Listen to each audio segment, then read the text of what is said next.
But JD didn't look offended. He didn't try to convince Noah with soft words or condescending sympathy.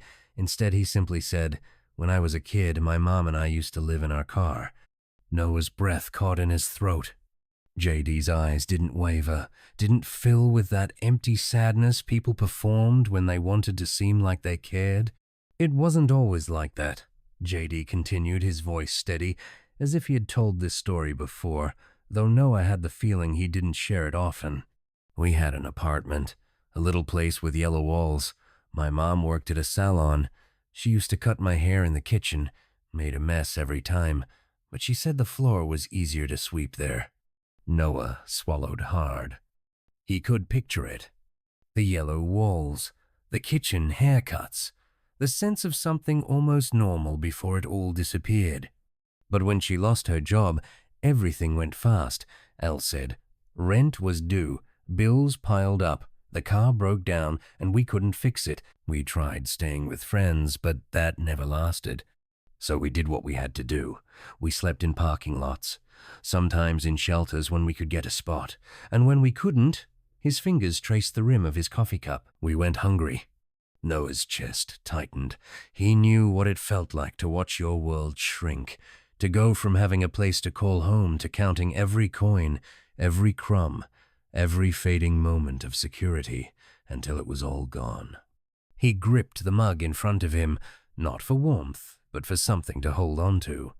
JD looked at him, really looked at him, and said, "You remind me of myself."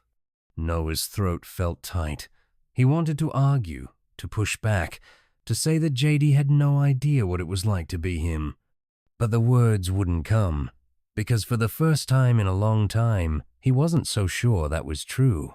The waitress returned with a plate of pancakes, setting it down gently in front of Noah. His stomach clenched, the smell almost unbearable in its goodness.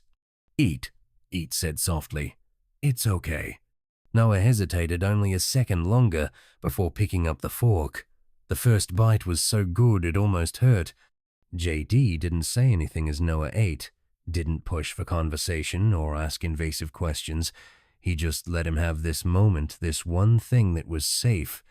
By the time the plate was empty, Noah felt different, not just full, but something deeper, less alone. JD finally broke the silence. "Where's your mom now?" Noah wiped his mouth with his sleeve, hesitating. But something about JD made him feel like he didn't have to lie. "She's in the car," he admitted. "She's sick, and I don't know what to do."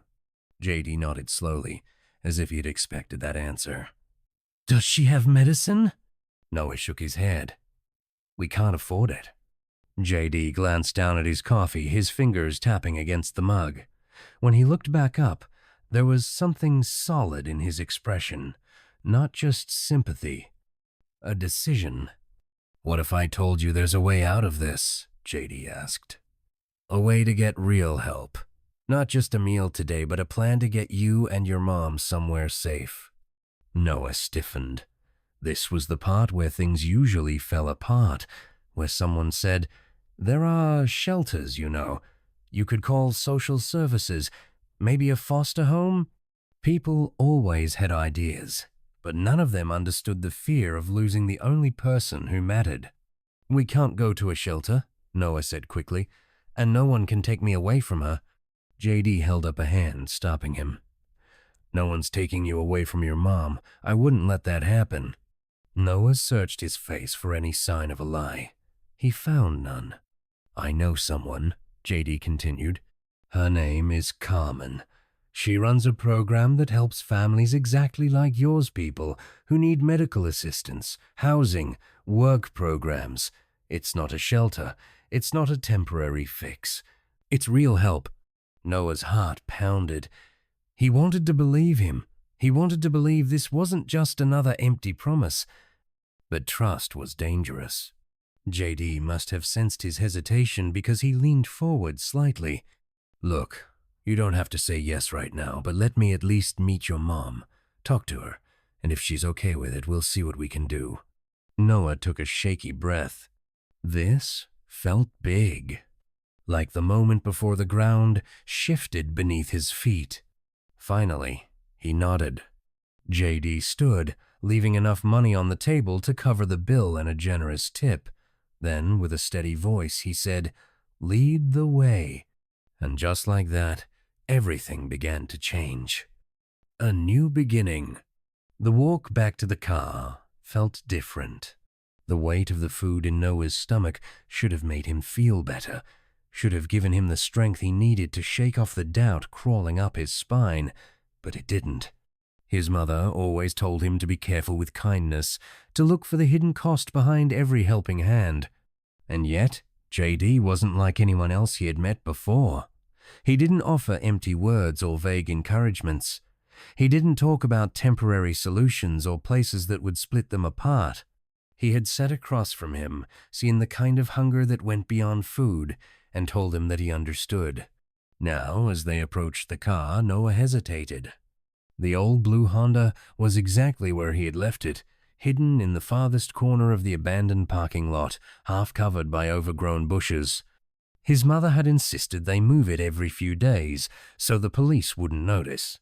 But lately, she had been too weak to drive. Every time he left to search for food, a part of him wondered if she would still be breathing when he returned. He knocked gently on the foggy window. "Mom?"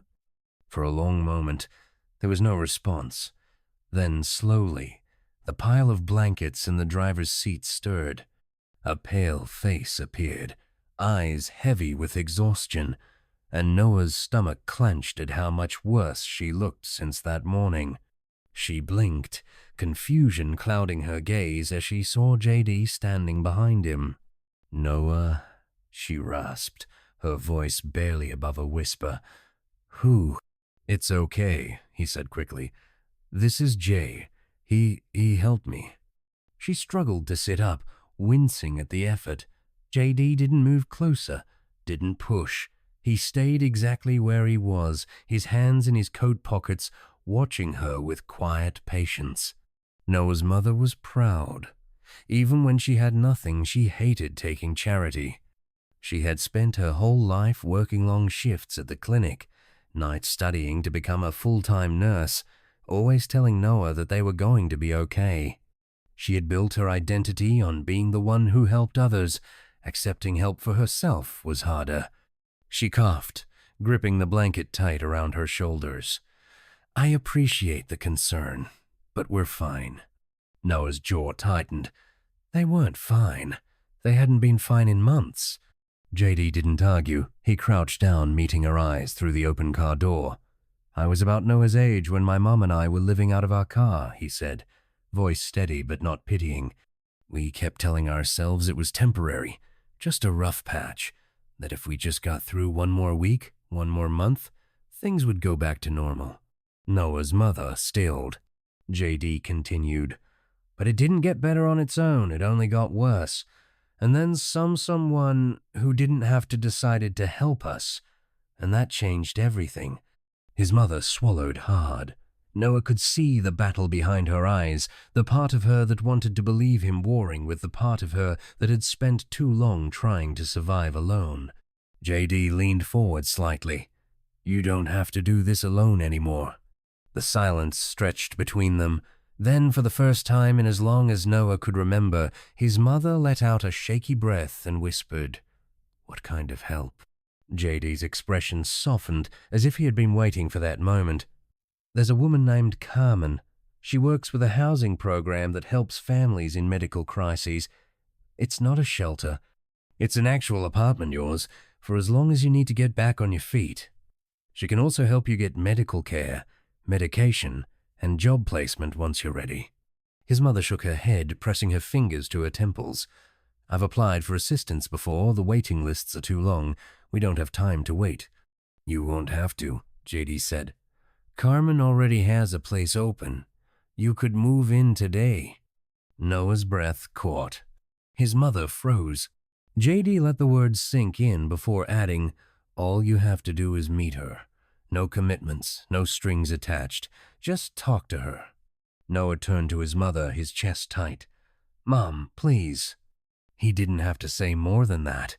His mother had spent so long being strong for him. But now, as she looked between him and JD, something in her face cracked, just for a moment. She nodded, barely more than a tremble of her head, and whispered, "Okay." The car ride to Carmen's office was quiet. JD had offered to drive, but Noah's mother had insisted on doing it herself. It was a small thing, but Noah knew it mattered to her to feel like she still had some control over their lives. Carmen's office was inside a small brick building, the windows decorated with paintings of sunflowers and butterflies. A sign by the door read Community Action Network in bright blue letters.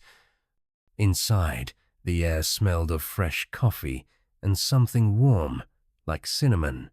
The waiting room was full of families, some with tired faces, some with hopeful ones. A woman in a red coat and silver hair, pulled into a bun, stepped forward, her smile warm and knowing.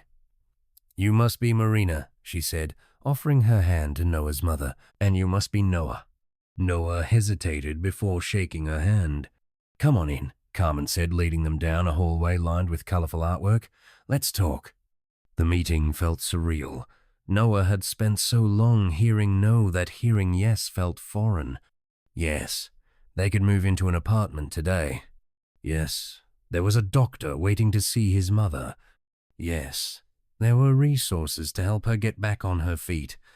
JD sat quietly in the corner, watching as Carmen went through paperwork, as his mother's tired eyes filled with something dangerously close to hope. By the end of the meeting, Carmen was pressing a set of keys into his mother's trembling hands. "Welcome home," she said.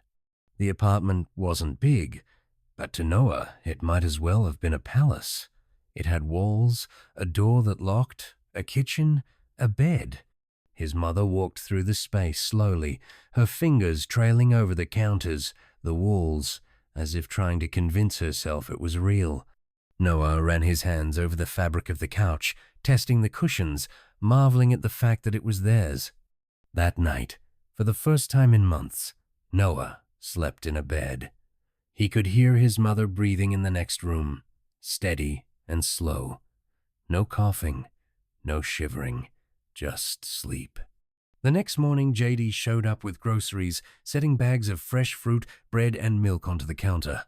"Housewarming gift," he said with a shrug. Noah's mother watched him for a long moment before saying, "I don't know how to thank you." JD smiled. "You don't have to." Noah stood in the doorway, watching as something shifted in the air between them, not charity, not obligation, but understanding. JD met Noah's gaze and said, "One day when someone else needs help, you'll do the same." And for the first time in his life, Noah believed that maybe, just maybe, their story wasn't going to end in survival. Maybe it was just the beginning. The chain of kindness continues. The first night in the apartment felt unreal. Noah lay awake, staring at the ceiling, listening to the quiet hum of the refrigerator in the next room. The blankets on his bed were soft, clean, and smelled like laundry detergent instead of the musty scent of the car seats he had grown used to. He had forgotten what it felt like to stretch his legs without bumping into a door or a pile of bags stuffed with everything they owned. In the next room, he could hear his mother's breathing, steady and slow. She wasn't coughing. She wasn't shivering. She was sleeping. That should have been enough to let him rest, but his mind wouldn't stop racing. It felt like if he closed his eyes, he would wake up back in the car, curled up beneath a pile of coats, his mother whispering reassurances she didn't believe. He turned onto his side and let his fingers trail over the sheets. Real. Everything here was real. For the first time in months, Noah let himself believe that maybe just things were finally going to change. The next morning, his mother woke up before him. He found her sitting at the kitchen table, her hands wrapped around a steaming cup of tea. Her face looked different, the tightness in her features replaced by something softer, something lighter. He couldn't remember the last time he had seen her like that. She smiled when she saw him. "Morning, baby?" Noah sat across from her, glancing around the kitchen. JD had stocked the fridge with groceries, but the sight of food still made something twist inside him. He had spent so long counting every bite, rationing every meal, that the idea of eating without worrying felt almost foreign. His mother must have noticed because she reached out and squeezed his hand. "We're safe now," she said softly. "We don't have to be scared anymore." Noah swallowed the lump in his throat and nodded. He wanted to believe her. Later that day, JD showed up with another bag of supplies. This time, it wasn't just food. He placed a backpack on the table, unzipping it to reveal a stack of brand new notebooks, pencils, and folders.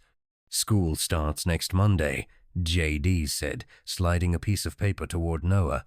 It was a class schedule. "Roosevelt Middle is a few blocks away. Carmen already talked to the administration. They're expecting you." Noah stared at the paper. School. The word felt strange. He had spent so long surviving that the idea of sitting in a classroom, raising his hand, doing homework, it felt like something from another life. JD leaned against the counter. "It'll feel weird at first. I get that. When I finally went back to school, I felt like I didn't belong. But you do, Noah. You belong there just as much as any other kid." The weekend passed in a blur. His mother had a doctor's appointment, and for the first time in months, she didn't have to choose between food and medication. Carmen's team helped her fill out forms for disability benefits, and though she still wasn't strong enough to work, there was a plan now, something more than just hoping for a miracle. Noah spent his time unpacking the few belongings they had, finding places for things in their new home. He ran his fingers along the walls, feeling their solidness, their permanence. Every now and then, he would catch his mother staring at the kitchen, the living room, the bedroom, as if she still couldn't believe they were real. On Monday morning, she stood in the doorway, watching as he adjusted the straps on his new backpack. Her eyes shimmered with unshed tears, but she didn't cry. She just reached out and tucked a stray curl behind his ear like she used to when he was younger.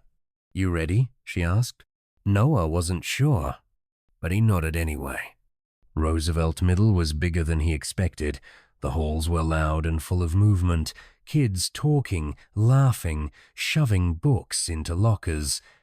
He kept his head down, gripping the straps of his backpack, trying to ignore the gnawing worry in his stomach. He didn't know if he would ever feel like he belonged here. But then, as he walked into his first class, something small happened. A boy with messy brown hair and a too-big sweatshirt slid his chair over and gestured to the empty seat beside him. "Hey," the boy said. "You knew?" Noah hesitated, then nodded. "Cool," the boy grinned. "I'm Alex." For the first time since stepping into the building, Noah felt his shoulders relax just a little. At lunch, he found a seat at the father's table, pulling out the sandwich his mother had packed that morning. He had barely taken a bite when a tray slid across from him. It was Alex again. "Figured I'd sit here," Alex said, biting into a pizza slice. "The other tables are kinda loud." Noah glanced around. There were plenty of empty spots, plenty of other kids Alex could have sat with. But he chose this one. For the first time in a long time, Noah didn't feel invisible. Days turned into weeks. The apartment started feeling like home. His mother got stronger, her medicine working better now that she had consistent meals. She started talking about the future again, about finding a part-time nursing job when she was ready. And then, one afternoon, Noah found himself back at Community Action Network, but this time, not as someone in need. Sky, one of the volunteers, was sorting through donations when she spotted him standing at the entrance. She smiled. "Hey, kid, what brings you here?" Noah shifted on his feet. I wanted to help." Sky raised an eyebrow. "Help?" He nodded, his fingers tightening around the straps of his backpack. "JD helped me. Carmen helped me. You all did. And I don't want to just take—" Sky studied him for a moment before breaking into a grin. "Well then, we could definitely use an extra set of hands." She handed him a clipboard and led him to the back room, where stacks of canned goods and food boxes waited to be organized. As he worked, he saw a woman walk in with two little kids clinging to her sides. Her eyes were tired, her clothes wrinkled in a way that told him she had been sleeping somewhere that wasn't home.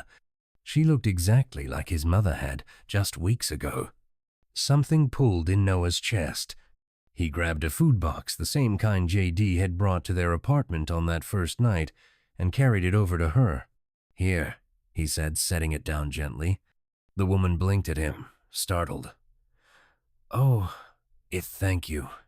She looked at him then, really looked at him, and Noah saw it in her eyes. The same fear, the same exhaustion, the same quiet, desperate hope that things could get better. And for the first time, he realized that he wasn't just taking anymore. He was part of the chain now. JD had helped him. Now he would help someone else. As he walked back to the donation tables, Sky nudged his shoulder. "Feels good, doesn't it?"